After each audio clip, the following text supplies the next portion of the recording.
Welcome back to our channel. Today we're stepping back in time to December 2nd, 1993, to a quiet neighborhood in Colombia. This is Los Olivos, a place of modest homes with red-tiled roofs, packed tightly onto the city's rolling hillsides. On this particular morning, the sky was overcast, casting a heavy, somber light over the urban landscape. This day would become a pivotal moment in modern Colombian history, marking the end of a long and turbulent era. For years, the name Pablo Escobar had dominated headlines.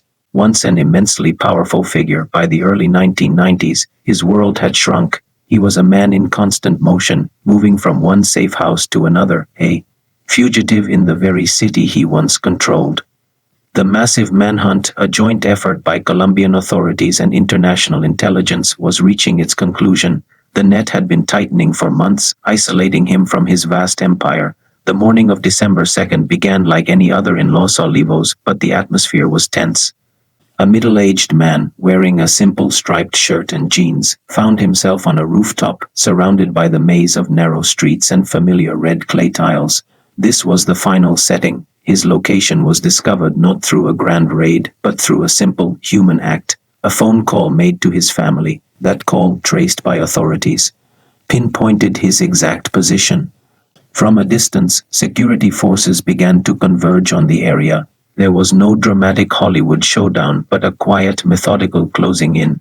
The scene was less about action and more about the weight of the moment. Standing on that rooftop, looking out over, was a man at the end of his chapter. For Colombia, this day wasn't a celebration of violence, but a symbol of closure.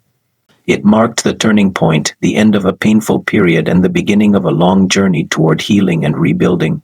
The story of that morning in Los Olivos is a reminder that history is often made not in grand battles, but in quiet, decisive moments. It's a story of a city and a country finally able to breathe and look toward a different future. Thank you for joining us on this historical journey. If you found this story insightful, please like, subscribe, and hit the notification bell for more deep dives into the moments that shaped our world.